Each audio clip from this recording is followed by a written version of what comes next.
This channel does not promote any violent, harmful, or illegal activities. All content provided by this channel is meant for an educational purpose only. Cancer Healer Center, a new beginning. পরের খবরে চলে আসি। পায়ের তলায় মাটি হারিয়ে ইউনূসের দুষ্কৃতী বাহিনীর লাগাতার আস্ফালন। বারবার ভারতীয় অনুপ্রবেশের চেষ্টার হামলা, কড়া প্রতিরোধ বিএসএফের। টিভি 9 বাংলার হাতে চাঞ্চল্যকর রিপোর্ট। আরও একবার আপনাদেরকে জানিয়ে রাখি, পায়ের তলার মাটি হারিয়ে ইউনূসের দুষ্কৃতী বাহিনীর লাগাতার আস্ফালন। বারবার ভারতীয় অনুপ্রবেশের চেষ্টায় হামলা, কড়া প্রতিরোধ বিএসএফের। এই মুহূর্তে সেই রিপোর্টে কি রয়েছে জানবো। শান্ত ভট্টাচার্য আমাদের সঙ্গে রয়েছেন, আমার সহকর্মী। শান্ত, একদমই দেখো, গত জানুয়ারি মাস থেকে জুলাই মাস পর্যন্ত হাসিনা সরকারের পতনের আগে পর্যন্ত ভারত বাংলাদেশ সীমান্তে দক্ষিণবঙ্গ ফ্রন্টিয়ারের অন্তর্গত যে এলাকা রয়েছে প্রায় 2000-এর কাছাকাছি, সেই এলাকার বাংলাদেশি অনুপ্রবেশকারী হোক বা পাচারকারী হোক, তাদের হামলার ঘটনা ঘটেছে 150-র মতো।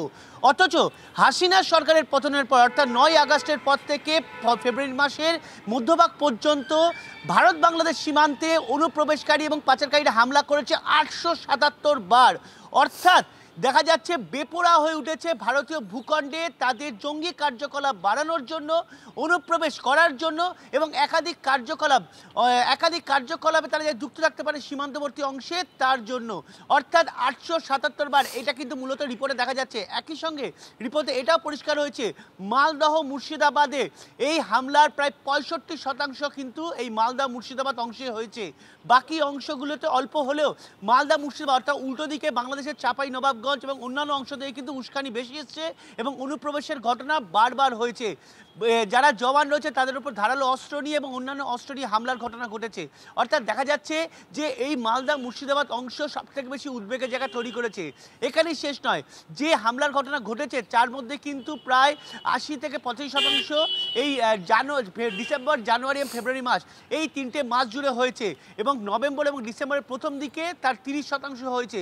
অর্থাৎ গোটা প্রক্রিয়া যদি দেখা যাচ্ছে রিপোর্টের মধ্যে যে নভেম্বর থেকে ফেব্রুয়ারি এর মধ্যে কিন্তু পাচারকারী এবং অনুপ্রবেশকারীদের আগ্রাসী মনোভাব সব থেকে বেশি বেড়েছে।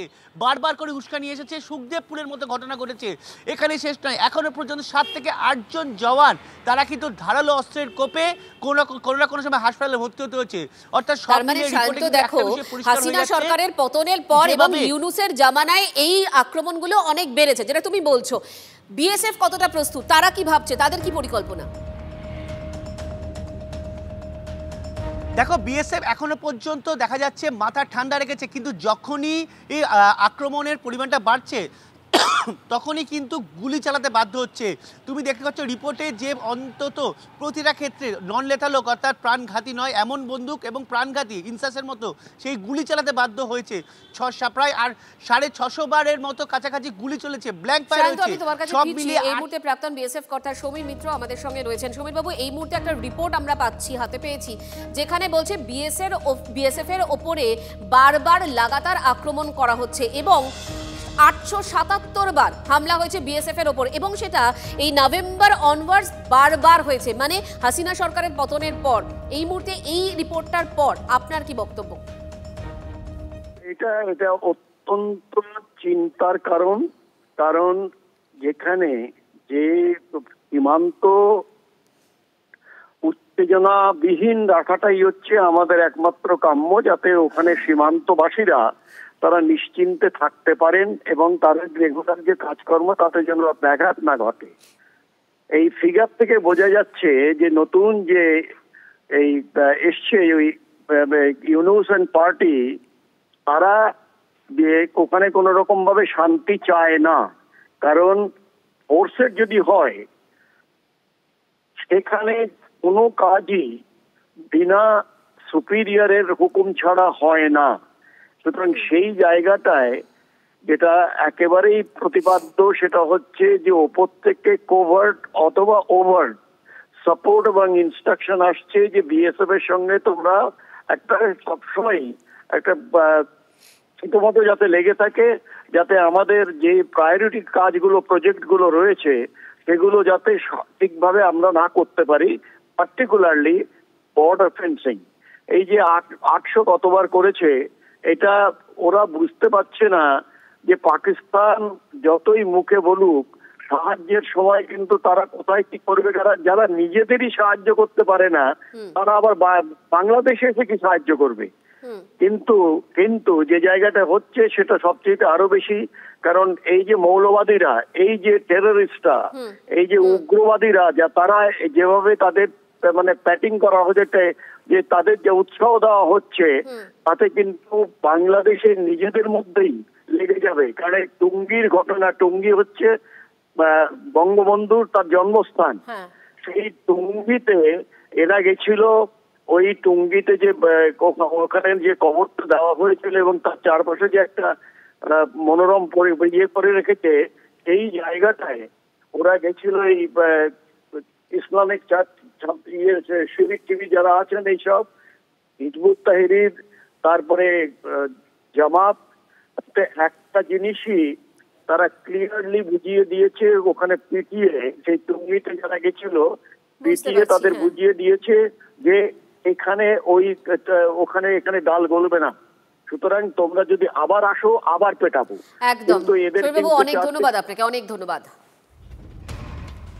এদিকে সায়ন্ত যে কথা বলছিল যে মালদা এবং মুর্শিদাবাদ এই দুটো জেলায় সব থেকে বেশি আতঙ্কের জায়গা সৃষ্টি হয়েছে, কারণ অনুপ্রবেশের চেষ্টা করছে, জঙ্গি ঢোকার আশঙ্কায়। তাই মুর্শিদাবাদের রাধানগরের সীমান্তবর্তী এলাকার বাসিন্দারা কাঁটা তারহীন সীমান্ত পেরিয়ে ভারতে ঢোকার ছক কষছে বাংলাদেশি জঙ্গিরা, আশঙ্কা করছেন এপারের বাসিন্দারা। খুব ভয়, সন্ত্রাসবাদীদের দেখে খুব ভয় লাগছে। মাঝে মধ্যে সন্ত্রাসবাদী উঠে চলে আসছে, কীভাবে উঠছে আমরা বুঝতে পারছি না। হ্যাঁ, কোনো সময় আমাদের ফসলও বাংলাদেশিরা কেটে নিয়ে চলে গেছে, এখানে কোনো কাঁটা তারের বেড়া নাই। আমরা খুব দুশ্চিন্তার মধ্যে আছি, খুব আতঙ্কে আছি। বর্ডার সংলগ্ন এলাকায়, আমাদের রাজশাহী সংলগ্ন এলাকায় বসবাস করি, বর্ডার সীমান্তে। অনেক সময় দেখা যাচ্ছে জঙ্গিরা ওই তার কাটার ব্যবস্থা নেই, এখানে বিএসএফকে ছাপিয়ে কুয়াশার মধ্যে জঙ্গিরা ঢুকে যাচ্ছে। আমাদের বাংলাদেশ থেকে উগ্রপন্থী ঢুকে আমাদেরকে যে কোনোভাবে আমাদেরকে আক্রমণ করতে পারে, বা এবং ফসল, আমাদের যে কৃষিকাজ করে আমরা খাই, ফসল যে কারণে হোক বাংলাদেশের লোকেরা আমাদের ফসল কেটে নিয়ে চলে যায় এবং আমরা নিরাপত্তাই নাই। বাংলাদেশে যা চলছে তার কারণে বিশ্বমঞ্চে রীতিমতো মুখ পুড়ছে ইউনূস সরকারের, মুখোশ খুলে গেছে ইউনূসের। সংখ্যালঘুরা নিরাপদে আছেন, ইউনূস সরকারের দাবি, যে দাবি বারবার তারা করেছে, সর্বৈব সেটা মিথ্যা। রিপোর্ট প্রকাশ করে জানিয়েছে রাষ্ট্রপুঞ্জ। এই রিপোর্টের মধ্যে কি রয়েছে জানবো। সুমন কল্যাণ ভদ্র আমাদের সঙ্গে রয়েছেন। সুমন, একেবারে দেখো, শেখ হাসিনা ভারতে চলে আসার পর থেকেই কিন্তু এই যে যাবতীয় যে কর্মকাণ্ডগুলো ঘটেছে, সমস্ত বিষয় আগে এবং পরে, অগাস্ট বিপ্লব যাকে বলা হয়, জুলাই আগস্টের যে ঘটনাগুলো রয়েছে, ঘটনাক্রম নিয়ে ইতিমধ্যেই কিন্তু তদন্ত করেছে জাতিপুঞ্জ, এবং জাতিপুঞ্জের এই যে রিপোর্ট গতকালকে তারা পেশ করেছে, সেইখানে কিন্তু কয়েকটি বিষয় রয়েছে যেগুলো কিন্তু ইউনূস সরকারের একদম নাক কান দুটোই কিন্তু কেটে দিয়েছে। প্রথম রিপোর্টে বলা হয়েছে যে সংখ্যালঘুদের ওপর আক্রমণ অব্যাহত, ইউনূস সরকার কিন্তু সেই আক্রমণ প্রতিহত করার জন্য এখনও তেমন কোনো পদক্ষেপ গ্রহণ করেনি। অপরদিকে ইউনূস গভর্নমেন্ট, অর্থাৎ মোহাম্মদ ইউনূস, তিনি কিন্তু বিশ্ব মঞ্চে কিন্তু বারংবার বার্তা দিচ্ছিলেন যে বাংলাদেশের সংখ্যালঘুরা কিন্তু সম্পূর্ণভাবে নিরাপদ। একের পর এক ঘটনাক্রম দিয়ে কিন্তু জাতিসংঘ বুঝিয়ে দিয়েছে যে এখানে সংখ্যালঘুদের উপর অত্যাচার হচ্ছে। আরও একটা স্পেসিফিকভাবে বলতে চাই যে গতকালকে যে রিপোর্ট পেশ হয়েছে তার 52 নম্বর পাতায় স্পষ্টভাবে উল্লেখ করা হয়েছে যে 4 আগস্টের পর সিরাজগঞ্জের রায়গঞ্জ বলে যে জায়গা রয়েছে, সেখানে আওয়ামী লীগের দপ্তরে একাধিকবার হামলা হয়েছে, এবং সেই হামলায় আওয়ামী লীগের ভাইস প্রেসিডেন্ট রাধারমন দাস এই মুহূর্তে আমাদের সঙ্গে রয়েছেন। এই মুহূর্তে আমার যেটা আপনার কাছে জানার, যে বারবার করে ইউনূস প্রশাসন বলেছে যে ওদেশের সংখ্যালঘুরা ভালো আছে, নিরাপদে আছে, কিন্তু সেটা একেবারে যে সর্বৈব মিথ্যা, সেটা রাষ্ট্রপুঞ্জের রিপোর্টে আরো একবার প্রমাণিত। আপনি কি বলবেন? অ্যাকচুয়ালি আমরা লাস্ট 7-8 মাস থেকে দেখছি কি হচ্ছে, সবাই দেখছে।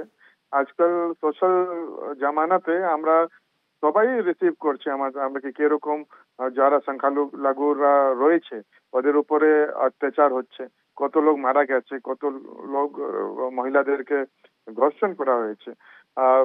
এখন এটা রিপোর্টটাও সেম জিনিসটাই রিফ্লেক্ট করছে। আমরা এটাই আশা করি কি বাংলাদেশ গভর্নমেন্ট ডিনাইলে আর থাকবে না, আর যেটা সংখ্যালঘুদের উপরে যেটা আক্রমণ হচ্ছে ওটা এখন বন্ধ করা হবে। ধন্যবাদ আপনাকে।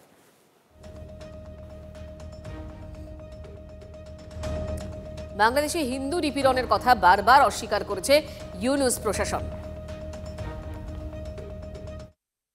আমরা কিন্তু এটাকে নিন্দা জানিয়েছি। আমরা বলছি কিছু আইসোলেটেড ঘটনা বাংলাদেশে ঘটেছে, আমরা অস্বীকার করছি না, কিন্তু এগুলোর অনেকগুলোই ছিল পলিটিক্যালি মোটিভেটেড। আমাদের বাংলাদেশের হিন্দু ভাই বোনদের অনেকেই আওয়ামী লীগকে সাপোর্ট করেন এবং আওয়ামী লীগের অনেকে বিভিন্ন জেলা উপজেলা কমিটিতে ছিলেন। তো তাদেরই কিছু কিছু ক্ষেত্রে তাদের উপরে অ্যাটাক হয়েছে। যেই ছেলেটার কথা বললেন, আমরা আসলে এই যদি ঘটনাটা ঘটে থাকে তাহলে আমরা এটা একটা ন্যাক্কারজনক ঘটনা, আমরা এটা ইনভেস্টিগেট করব। এক কথায় নৈরাজ্যের বাংলাদেশ বলাই যায়। সেই নৈরাজ্যের বাংলাদেশে কট্টরপন্থীদের রোষে লালন স্মরণ উৎসব। টাঙ্গাইলের মধুপুরে উপজেলায় বন্ধ হয়ে গেল লালন উৎসব। ইউনূস সরকারের নিন্দা করে একে একে গ্রেফতার হয়েছেন শিল্পীরা। এবার কোপ লালন উৎসবেও। হেফাজতে ইসলাম সংগঠনের তরফে উৎসব বন্ধের অভিযোগ।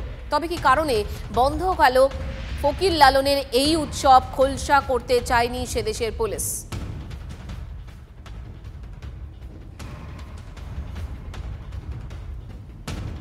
আরও রয়েছে আওয়ামী লীগকে নিষিদ্ধের দাবিতে শাহবাগে কাফন মিছিলের নামে নৈরাজ্যের ছবি ধরা পড়েছে বাংলাদেশে। গাজীপুরে লীগের নেতা মোজাম্মেল হকের বাড়িতে হামলায় ঘটনায় মৃত্যু হয় আবুল কাশেমের। প্রতিবাদে বৈষম্য বিরোধী ছাত্র আন্দোলনের নেতাকর্মীরা কফন মিছিল করে। আওয়ামী লীগকে বাংলাদেশের বুকে নিশ্চিহ্ন করার হুঙ্কার দেয় তারা। চাপের কারণে নির্বাচনের দিকে এগোচ্ছে বাংলাদেশের ইউনূস সরকার। চাপ জিয়ে রাখতে বাংলাদেশব্যাপী সমাবেশের কর্মসূচি নিয়ে মাঠে নেমেছে বিএনপি। সাম্প্রতিক হিংসার দায় ইউনূসের, সুযোগ বুঝে নির্বাচনের দাবি জানায় বিএনপি।